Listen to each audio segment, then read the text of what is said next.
My journey with my friend here started here from Nairobi. I was evacuated from here,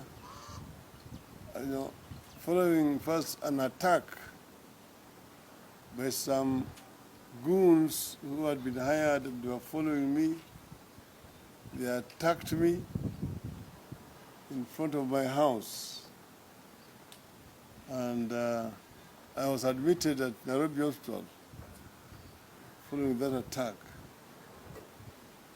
Then thereafter, I got an information that they were looking for me and they may harm me, as narrated in that story.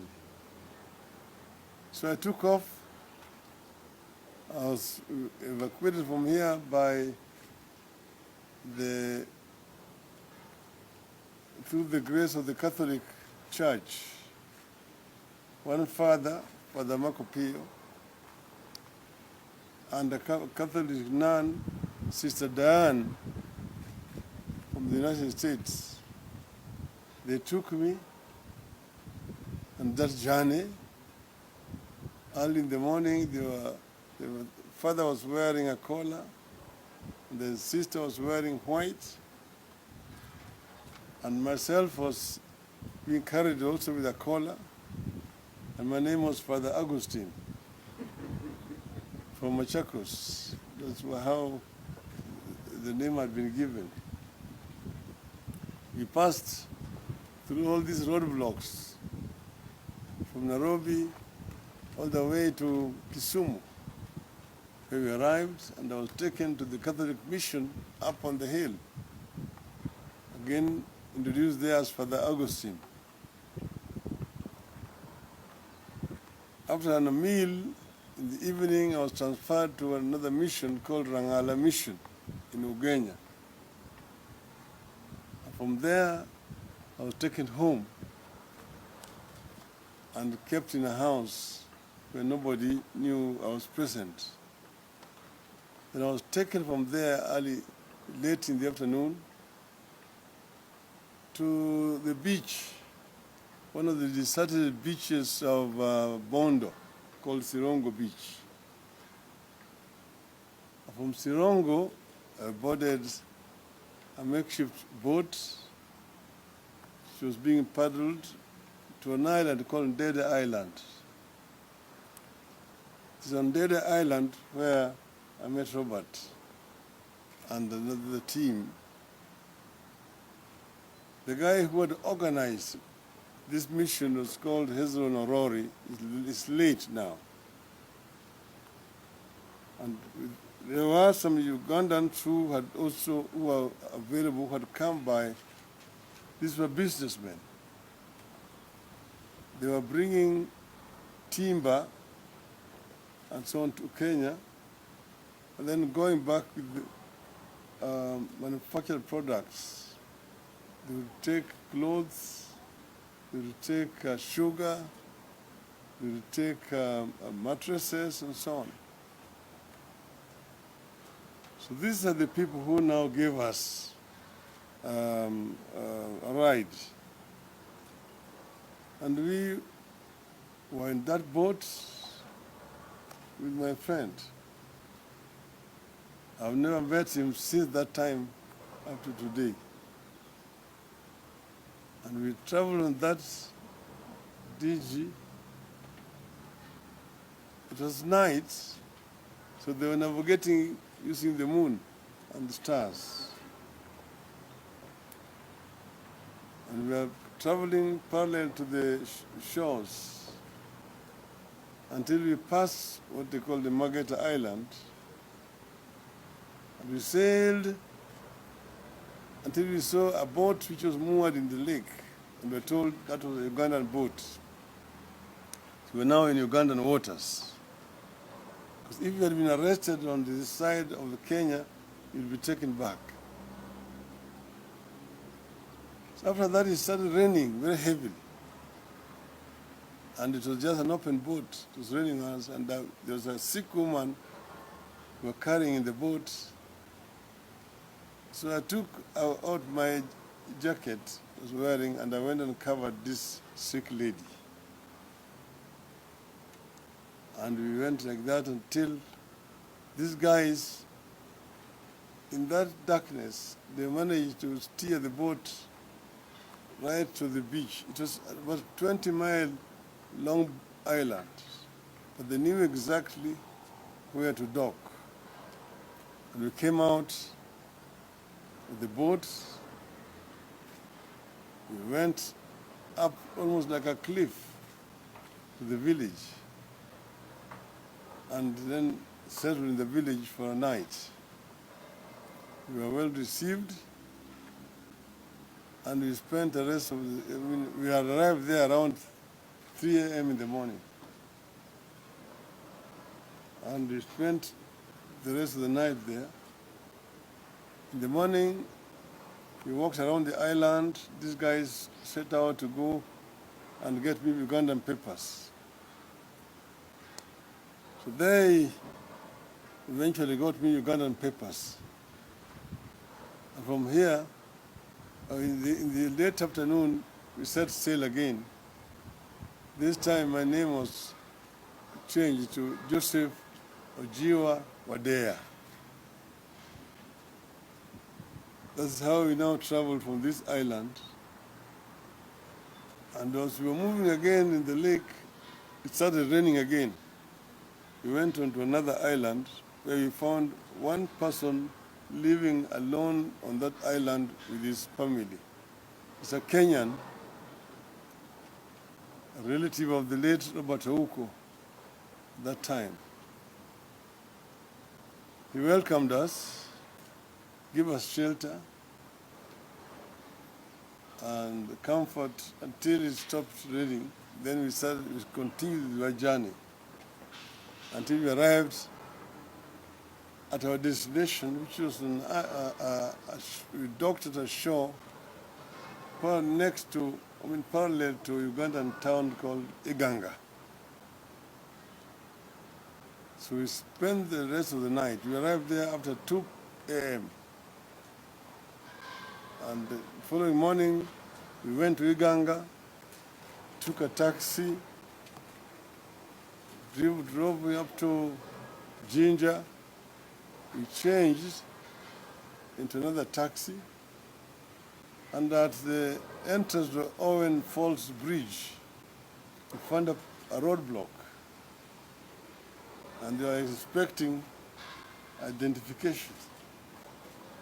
And they saw my name, Joseph Ojiwa there, and I had also certificates of tax called Misolu. I had paid my taxes for the last 3 years. So they waved us to pass. That is how we entered into Kampala. And then I managed to track my friend in Kampala, Mr. Shem Luanga, who then received me. And from there, I now parted from the company I had come from Kenya. I was in the hand of Ugandans. I spent some time in Kampala. Eventually, I managed to find a way because I was registered with the United Nations Human Rights, High Commission for Refugees. And until they managed to get me a country of adaptation. And through a good Samaritan friend, I managed to get an air ticket to travel. They were again looking for me in Uganda, and I had to be camouflaged again. So here I departed as I was a Ugandan Muslim on a kanzu, and my name was now Haji Omar, a Muslim who was going on pilgrimage to Mecca. And that's how I boarded the plane from Entebbe to Amsterdam, and then on to Norway. So, but I'm very grateful to my friend to narrate this story. When we docked on the beach in Uganda, it was very late at night. This is the mainland. We went to a village where it was around 3 a.m. in the morning. We were taken to a hut to sleep. And there it was, there are a lot of mosquitoes. I've never been in a hut where there's so many mosquitoes. And they were big mosquitoes. We had to sleep. In the morning, these guys had brought bicycles because we were going to catch a bus, and the bus was about 15 to 20 kilometers away from where we were. So I was supposed to be carried on a bicycle, but the place was hilly, so I put my suitcase on the carrier, and I spent most of the time running, as I just ran all that distance to where the bus was. When we arrived, we found that the bus itself had a puncture, and the puncture was being mended very kienyeji, the way we usually mend bicycle tires. They had removed the tube, pumped it, and then fixed the puncture. And then on we started driving in this bus.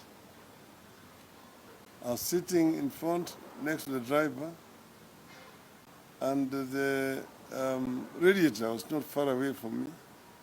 It was heating. Each time they would have to pour water to cool it.